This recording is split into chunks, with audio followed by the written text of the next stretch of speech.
ಇಷ್ಟ ಇಲ್ಲದೆ ಇರುವಾಗ ಇನ್ನೂ ಬಲವಂತ ಮಾಡಬೇಡಿ ಅಪ್ಪ. ಇದ್ರಲ್ಲಿ ಬಲವಂತ ಎಲ್ಲಿದೆಯೋ? ಅವನಿ ನಮ್ಮ ಮನೆಗೋಸ್ಕರ ಎಷ್ಟೆಲ್ಲ ಮಾಡಿದಾಳೆ. ನೀನ್ ಬೇಗ ಹೋಗ್ಬಾ ಅಮ್ಮ.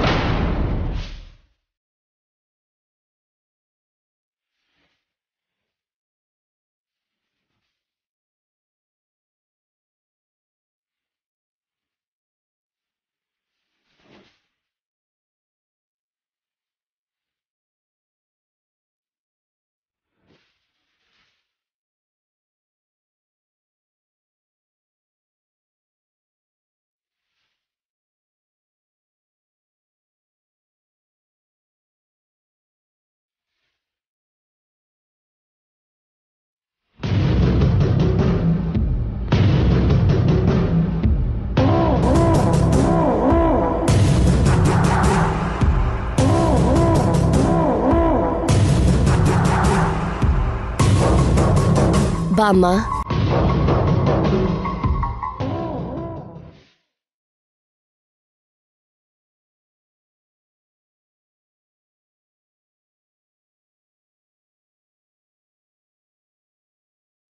ಅಯ್ಯೋ, ಈ ನಿಹಾರಿಕಾ ಮಾಮೂಲಿ ಅಲ್ಲ.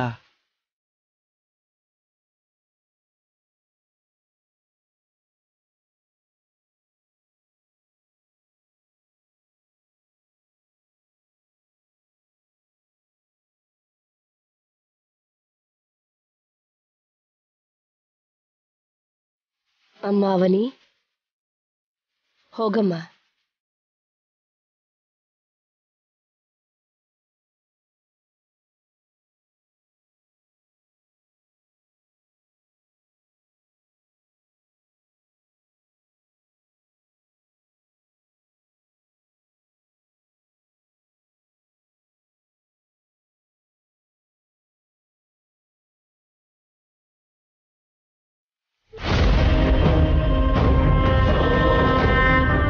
ಲಗೇಜ್ ಇಲ್ಲಿ ಕೊಡಿ, ನಾನು ಇಡ್ತೀನಿ.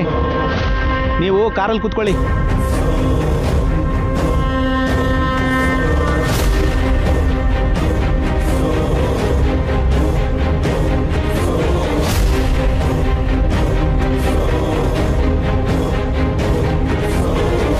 ಬಾಯ್ ಬಾಯ್ ಬಾಯ್. ಹುಷಾರಪ್ಪ.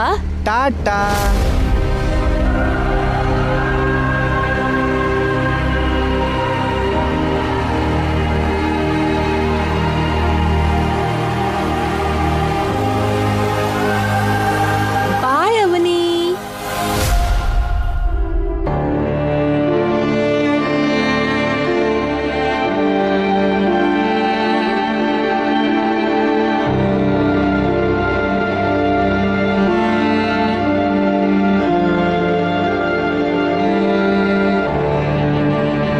ಶ್ರೀಕರ್ನ ನೀನು ಮದ್ವೆ ಮಾಡ್ಕೊಳ್ಳಿಲ್ಲ ಅಂದ್ರು ಅವ್ರಿಗೆ ಒಳ್ಳೇದಾಗಕ್ಕೋಸ್ಕರ ನೀನ್ ಏನ್ ಬೇಕಾದ್ರೂ ಮಾಡ್ತೀಯ. ಅದಕ್ಕೆ ನೀನು ಅಂದ್ರೆ ನಮಗ್ ತುಂಬಾ ಇಷ್ಟ.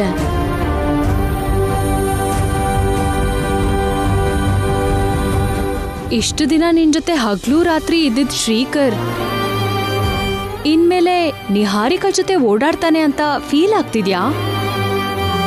ಇನ್ನು ಅವನಿ ಕೈಯಲ್ಲಿ ಏನೂ ಇಲ್ಲ. ನಾವು ಕಡಿಮೆ ಅಂದಾಜ್ ಹಾಕ್ಬಾರ್ದು. ಏನೋ ಸ್ಕೆಚ್ ಹಾಕೇ ಇರ್ತಾಳೆ. ಎಷ್ಟೇ ಸ್ಕೆಚ್ ಹಾಕಿದ್ರು ನಿಹಾರಿಕಾ ಉಲ್ಟಾ ಹೊಡಿತಾಳೆ ಬಿಡು.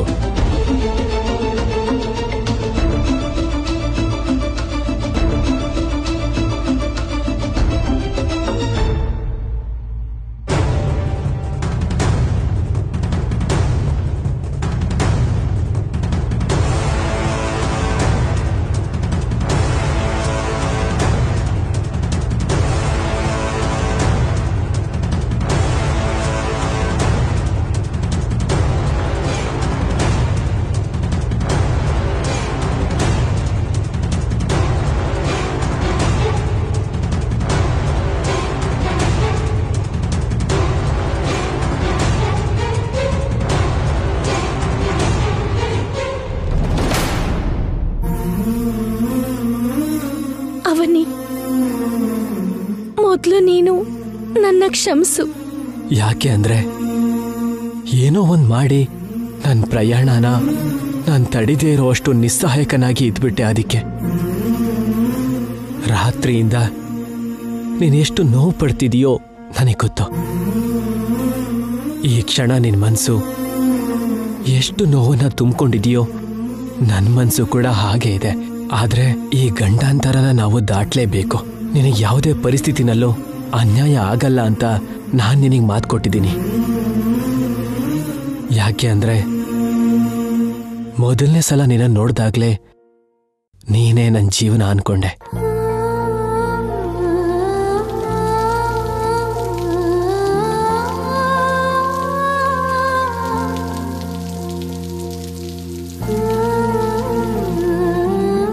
ಬುದ್ಧವನದ ಹತ್ರ ನಿನ್ನ ನೋಡ್ದಾಗ ಯಾವತ್ತಿಗಾದ್ರೂ ನಿನ್ ಕೈನ ಹಿಡಿಬೇಕು ಅನ್ಕೊಂಡೆ.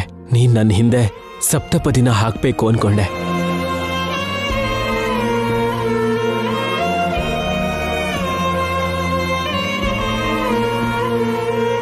ನಮ್ಮಿಬ್ರನ್ನ ದೇವರು ಚೆನ್ನೈನಲ್ಲಿ ಸೇರಿಸ್ದ. ತಾಳಿ ಬಂಧದ ಜೊತೆಗೆ ಒಂದು ಮಾಡ್ದ. ಆ ಬಂಧ ಯಾವತ್ತೂ ಭದ್ರವಾಗಿರತ್ತೆ.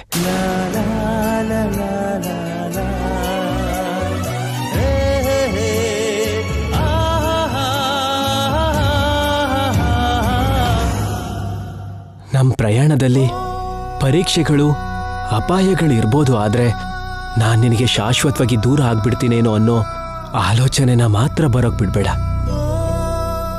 ನಾವು ಸೇರಿದ ಮೊದಲ ಕ್ಷಣದಿಂದ ಇರೋ ಪ್ರತಿ ನೆನಪುಗಳನ್ನ ನೆನಪು ಮಾಡ್ಕೊಳ್ತಾ ನಾನು ಕಳೀತೀನಿ. ನನ್ನ ನೆನಪುಗಳ ಜೊತೆ ನೀನಿರೋ. ಆದಷ್ಟು ಬೇಗ ನಿನ್ನ ಹತ್ರ ಬಂದ್ಬಿಡ್ತೀನಿ. ಮನ್ಸಿನ ಭಾರ ನಾನು ಹೇಳ್ದಷ್ಟು ಸುಲಭವಾಗಿ ಕಡಿಮೆ ಆಗಲ್ಲ. ಕಷ್ಟವಾಗೇ ಇರುತ್ತೆ, ಆದ್ರೆ ತಪ್ಪಲ್ಲ. Avani, I love you. I love you so much.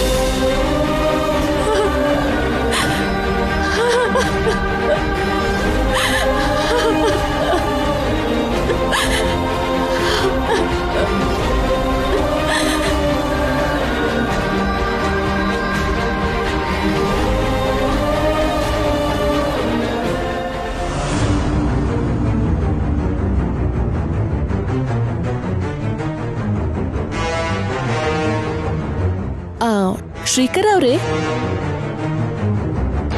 ನಿಮ್ ಜೊತೆ ಸೇರಿ ಹೀಗೆ ನಮ್ಮನೆಗೆ ಹೋಗ್ತಿದ್ರೆ ನನಗೆ ಎಷ್ಟು ಖುಷಿ ಆಗ್ತಿದೆ ಗೊತ್ತಾ? ಮತ್ತೆ ನಿಮ್ ಫೀಲಿಂಗ್ ಏನು? ನೀವು ಕೂಡ ತುಂಬಾ ಹ್ಯಾಪಿ ಆಗಿದ್ದೀರಾ ಅಲ್ವಾ? ಹೇಳಿ. ಹೂನಾ? ಹೂ ಅನ್ನೋ ಎಕ್ಸ್ಪ್ರೆಷನ್ ಬಿಟ್ರೆ ಈ ಜರ್ನಿಲಿ ಬೇರೆ ಮಾತಾಡಬಾರ್ದು ಅಂತ ನಿರ್ಧಾರ ಮಾಡಿದ್ದೀರಾ ಹೇಗೆ? ಅಂತದ್ದೇನೂ ಇಲ್ಲ. ಮತ್ತೆ ಫ್ರೀ ಆಗಿರ್ಬೋದಲ್ವಾ? ಯಾಕೆ ಯಾವಾಗ್ಲೂ ಅಷ್ಟು ಸೀರಿಯಸ್ ಆಗಿರ್ತೀರಾ? ನನಗೆ ಹೇಗೆ ಕಂಫರ್ಟ್ ಆಗಿದೆ ಹೇಳ್ತಿದ್ದೀರಾ, ಆದ್ರೆ ನೀವೇನ್ ಅಷ್ಟು ಕಂಫರ್ಟ್ ಆಗಿ ಕಾಣಿಸ್ತಾ ಇಲ್ಲ. ನಮ್ಮನೆಗ್ ಬರ್ತಾ ಇದ್ದೀರಲ್ವಾ? 2 days ಅಲ್ಲಿ ನಮ್ಮ ಮಧ್ಯೆ ಇರೋ ಗ್ಯಾಪ್ನ ನಾನ್ ಫಿಲ್ ಮಾಡ್ತೀನಿ, ಯೋಚನೆ ಮಾಡ್ಬೇಡಿ.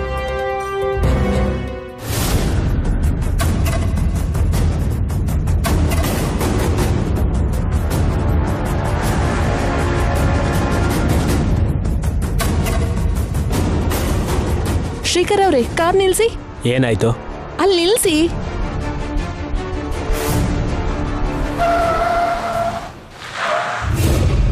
ಏನಾಯ್ತು? ಹೇಳಿರಿ. ಯಾಕೆ? ಬಾ ಹೇಳ್ತೀನಿ, ಇಳಿರಿ.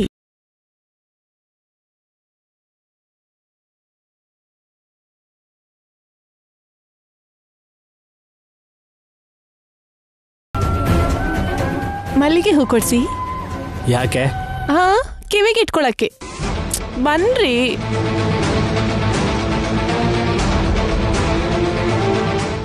ಒಂದ್ 4 ಮೊಳ ಮಲ್ಲಿಗೆ ಹೂ ಕೊಡಮ್ಮ. ಸರಿ ಮೇಡಮ್.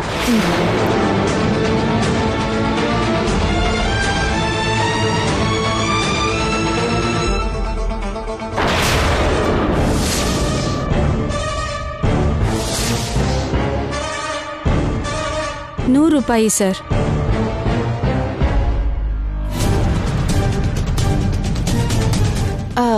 ಏನಮ್ಮ, ನಮ್ ಜೋಡಿ ಹೇಗಿದೆ?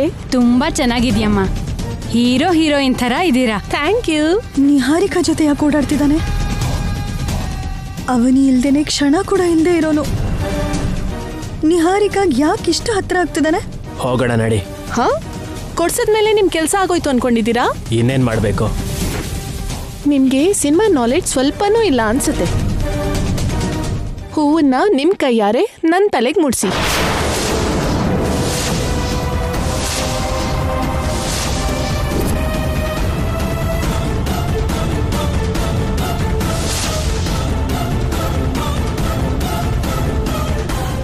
ಮುಡ್ಸಿ ಸರ್. ನಾನಾ? ದಾರಿಲ್ ಹೋಗೋನ್ ಮುಡ್ಸಿದ್ರೆ ಕೆಟ್ಟದಾಗಿರತ್ತಲ್ವಾ ರೀ, ನೀವೇ ಮುಡಿಸ್ಬೇಕು. ಮನೆಗೆ ಹೋದ್ಮೇಲೆ ಮುಡಿಸ್ತೀನಿ ಬಿಡು. ಗಂಡ ಆಗೋನ್ ಹತ್ರ ತಲೆಗೆ ಹೂ ಮುಡ್ಸು ಅಂದ್ರೆ ಯಾಕೆ ಅಂತ ಕೇಳ್ತಿದ್ದ ನೋಡಮ್ಮ. ಹೆಣ್ಣು ಮಕ್ಕಳಿಗೆ ಇಂಥ ಚಿಕ್ಕ ಚಿಕ್ಕ ಆಸೆ ಬಿಟ್ರೆ ಇನ್ಯಾವ ದೊಡ್ಡ ಆಸೆ ಇರತ್ತೆ? ತುಂಬಾ ಖುಷಿ ಪಡ್ತಾರೆ. ಹೂ ಮುಡಿಸಿ sir.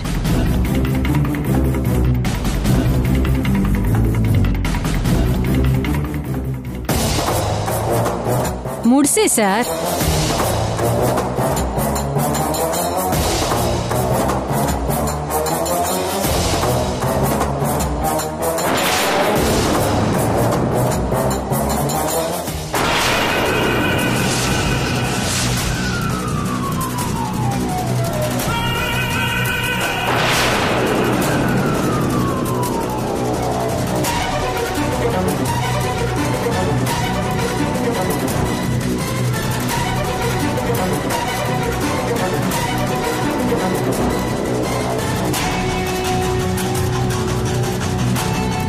Thank you so much Shrikar ಅವರೇ. ಹೋಗೋಣವಾ? ಬನ್ನಿ.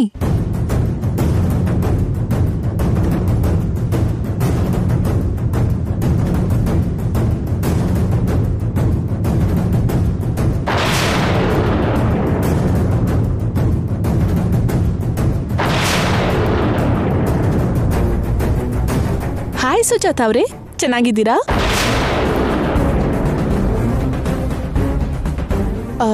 ಕಣ್ ದೊಡ್ಡದ್ ಮಾಡ್ಕೊಂಡು ಯಾಕೆ ಹಾಗೆ ನೋಡ್ತಿದ್ದೀರಾ? ನೀವ್ಯಾಕಷ್ಟು ಟೆನ್ಷನ್ ಮಾಡ್ಕೋತಿದ್ದೀರಾ? ಇವರು ಜಸ್ಟ್ ನಿಮ್ ಸೋದರತೆ ಮಗಳು ಅಷ್ಟೇ ಅಲ್ವಾ? ಏನ್ ನೀನ್ ಮಾಡಿರೋ ಕೆಲ್ಸ? ಹೆಂಡತಿ ಆಗೋಳಿಗೆ ಹೂ ಮುಡ್ಸಿದ್ರು, ಏನೋ ಮರ್ಡರ್ ಮಾಡಿರೋ ಹಾಗೆ ಆ ಎಕ್ಸ್ಪ್ರೆಷನ್ ಯಾಕೆ? ನೀನ್ ಮಾಡಿರೋದ್ ಕರೆಕ್ಟಾ? ಹಾಗಲ್ಲ ಸುಜಾತ ಅವರೇ. ಇದ್ರಲ್ಲಿ ತಪ್ಪೇನಿದೆ? ನಾನ್ ನಿನ್ ಜೊತೆ ಮಾತಾಡ್ತಿಲ್ಲ. ನಾನು ನಿಮ್ ಜೊತೆನೇ ಮಾತಾಡ್ತಿದ್ದೀನಿ. ನನ್ ಹುಡ್ಬಿಗ್ ಬೈತಾ ಇದ್ದೀರಾ? ನಿಮ್ಗೇನ್ ರೈಟ್ಸ್ ಇದೆ ಅಂತ? ನನ್ಗೆ ಇರೋದು ಯಾಕಂದ್ರೆ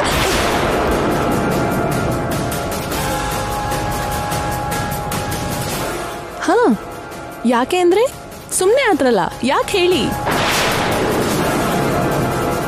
ಇನ್ನೊಂದು ವಿಷಯ, ನಿಮ್ ಫ್ರೆಂಡ್ ಅವನಿ ತುಂಬಾ ಜಾಸ್ತಿ ಮಾಡ್ತಿದ್ದಾಳೆ. ಗಂಡ ಹೆಂಡತಿ ಆಗೋರನ್ನ ಬೇರೆ ಮಾಡಕ್ ಟ್ರೈ ಮಾಡ್ತಿದ್ದಾಳೆ. ನಮ್ ತಂಟೆಗೆ ಹೋಗ್ಬೇಡ ಅಂತ ನೀವೇ ಸ್ವಲ್ಪ ಅರ್ಥ ಆಗೋ ಹಾಗೆ ಹೇಳಿ. ಯಾರು ಏನೇ ಮಾಡಿದ್ರು ನಮ್ಮನ್ನ ಬೇರೆ ಮಾಡಕ್ಕಾಗಲ್ಲ. ನಾವು ಖಂಡಿತ ಗಂಡ ಹೆಂಡತಿ ಆಗ್ತೀವಿ, ಅದರಲ್ಲಿ ಅನುಮಾನನೇ ಇಲ್ಲ. ಹಾ, ನಾವಿಬ್ರು ಎಲ್ಲಿಗೆ ಹೋಗ್ತಿದೀವಿ ಅಂತ ಗೊತ್ತಾ? ನಮ್ಮನೆಗೆ. ನೀವ್ ನಡೀರಿ ಶ್ರೀಕರ್ ಅವ್ರೆ.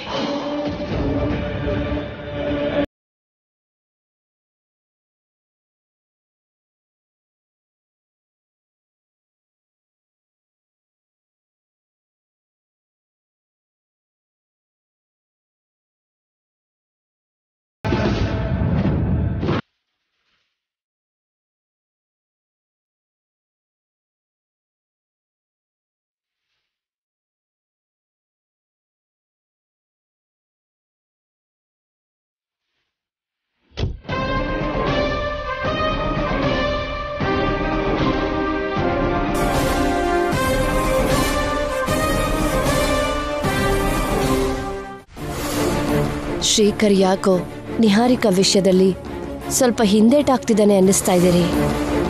ನಿಮ್ಗೂ ಹಾಗೆ ಅನ್ನಿಸ್ತಿದ್ಯಾ? ಇಲ್ಲಾಂದ್ರೆ ನಾನೇನಾದ್ರೂ ತಪ್ಪು ತಿಳ್ಕೊತಾ ಇದ್ದೀನಾ?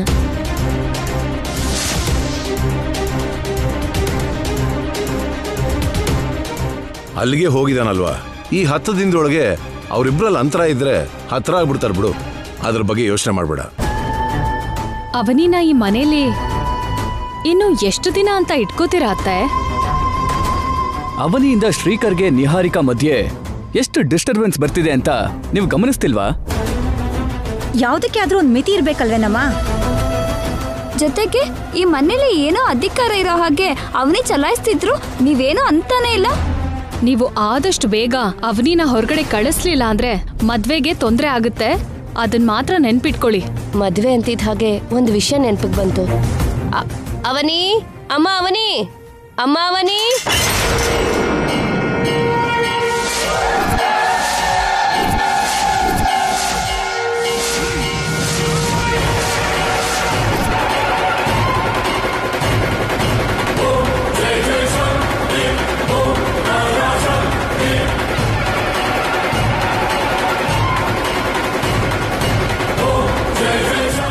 ಏನ ಆಂಟಿ? ನಿನ್ನ ಜೀವನದ ಬಗ್ಗೆ ನಿರ್ಧಾರ ತಗೊಳ್ಳೋ ಅಧಿಕಾರ ನಮಗಿಲ್ದೆ ಹೋದ್ರು ಅಭಿಪ್ರಾಯ ಹೇಳೋ ಸಲಹೆ ಕೊಡೋ ಅಭಿಮಾನ ಇರೋದಕ್ಕೆ ಕೇಳ್ತಾ ಇದ್ದೀನಿ. ಮದ್ವೆ ಯಾವಾಗ ಮಾಡ್ಕೋತಿಯಮ್ಮ?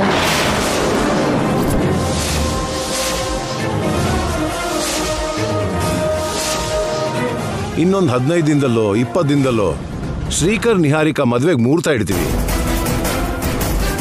ಗ್ರ್ಯಾಂಡ್ ಆಗಿ ಮದ್ವೆನೂ ಮಾಡ್ತೀವಿ. ಮತ್ತೆ ನಿನ್ ಪರಿಸ್ಥಿತಿ ಏನಮ್ಮ?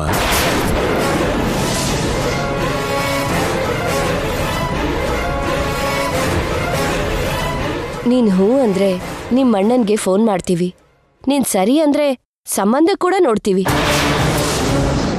ನಮಗೆ ಜವಾಬ್ದಾರಿ ಕೊಟ್ರೆ ಅದ್ದೂರಿಯಾಗಿ ನಿನ್ ಮದ್ವೆ ಮಾಡ್ತೀವಿ. ಎಷ್ಟು ದಿನ ಹೀಗೆ ಇರ್ತೀಯ? ನಿನ್ಗೆ ಎಂಥವನ್ ಬೇಕು ಅಂತ ಹೇಳು, ಅಂಥವನ್ನೇ ಹುಡ್ಕೋಣ.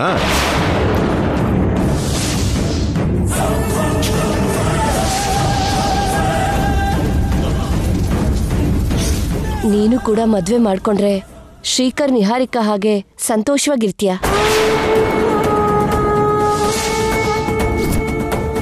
ಅತಿಥಿಗೆ ಇಷ್ಟು ದಿನ ಆಶ್ರಯ ಕೊಡೋದೇ ಹೆಚ್ಚು. ನೀವೇನು ಇಷ್ಟೊಂದು ಭರವಸೆ ಕೊಡ್ತಿದ್ದೀರಾ? ಯಾರೋ ಒಬ್ಬನ ನೋಡಿ.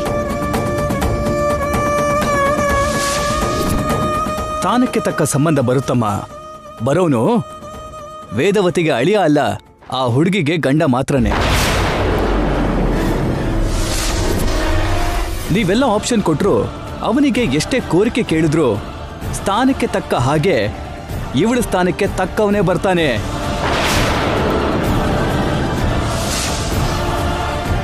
ನಿನ್ನ ಮಾತಿಗಿಲ್ಲ ಅನ್ನೋ ನಂಬಿಕೆ ನಿನ್ಗಿದ್ಯಲ್ವಾ? ಹಾಗಿದ್ಮೇಲೆ ಕೇಳೋದ್ಯಾಕೆ? ಯಾರನ್ನೋ ಒಬ್ಬರನ್ನ ನೋಡಿ ಮದ್ವೆ ಮಾಡಿದ್ರೆ ಸರಿ ಹೋಗುತ್ತೆ, ಗಂಡನ ಮನೆಗೆ ಹೋಗ್ತಾಳೆ. ನಮ್ಮೆಲ್ರಿಗೂ ಮನಶಾಂತಿ ಸಿಗತ್ತೆ. ನಿನಗೆ ಮಾತು ಬರಲ್ವಾ? ಏನೋ ಒಂದ್ ಮಾತಾಡು. ಮದ್ವೆ ವಿಷಯದ ಬಗ್ಗೆ ನಾನೀಗೇನು ಮಾತಾಡಕ್ಕಾಗಲ್ಲ. ಹಾಗಲ್ಲಮ್ಮ, ನನ್ ಮೇಲ್ ನೀವ್ ತೋರಿಸ್ತಾ ಇರೋ ಅಭಿಮಾನಕ್ಕೆ, ನನ್ ಜೀವನದ ಬಗ್ಗೆ ಯೋಚನೆ ಮಾಡ್ತಿರೋ ನಿಮ್ ದೊಡ್ಡತನಕ್ಕೆ, ನನ್ ಮೇಲೆ ನಿಮಗಿರೋ ಜವಾಬ್ದಾರಿಗೆ ನಾನ್ ಯಾವತ್ತೂ ಕೃತಜ್ಞಳು. ಆದ್ರೆ ಮದ್ವೆ ವಿಷಯದ ಬಗ್ಗೆ ಮಾತ್ರ ನಾನ್ ಯಾವುದೇ ಅಭಿಪ್ರಾಯ ಹೇಳೋ ಸ್ಥಿತಿಲಿಲ್ಲ. ದಯವಿಟ್ಟು ನನ್ನ ತಪ್ಪಾಗಿ ತಿಳ್ಕೊಬೇಡಿ. ಚೆನ್ನಾಗಿ ಯೋಚನೆ ಮಾಡಮ್ಮ. ಕ್ಷಮಿಸ್ಬಿಡಿ. ಹಾಗಿದ್ದಾಗ ನಮ್ಮನೇಲಿ ಇನ್ನು ಎಷ್ಟು ದಿನ ಅಂತ ಇರ್ತೀಯಾ? ಹೊರಗಡೆ ಹೋಗು. ಇದೇನ್ ನಿನ್ನ ಅತ್ತೆ ಮನೆ ಅಲ್ಲ, ಇನ್ನು ನಿನ್ನ ಗಂಟು ಮುಟ್ಟೆ ಕಟ್ಕೋ. ನಾವು ಹೋಗು ಅನ್ನೋವರೆಗೂ ಇಟ್ಕೋಬಾರ್ದು. ನಾಚಿಕೆ ಇರೋರಾದ್ರೆ ಹೊರಟೋಗ್ಬೇಕು.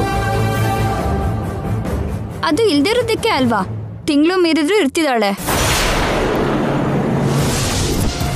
ನೀನ್ ನಮ್ಮ ಮನೇಲಿ ಎಷ್ಟೇ ದಿನ ಇದ್ರೂ ನನಗೆ ಅಭ್ಯಂತರ ಇಲ್ಲಮ್ಮ. ಆದ್ರೆ ನೀನು ಮದ್ವೆ ಮಾಡ್ಕೊಂಡು ಹೋಗ್ಲಿಲ್ಲ ಅಂದ್ರೆ ನೋಡು, ಇಂಥ ಮಾತುಗಳು ತಪ್ಪೋದಿಲ್ಲ. ನಮ್ಮ ಮಾತು ಕೇಳಿ ಮದ್ವೆ ಮಾಡ್ಕೊಳಮ್ಮ. ವೇದವತಿ ಅವರೇ,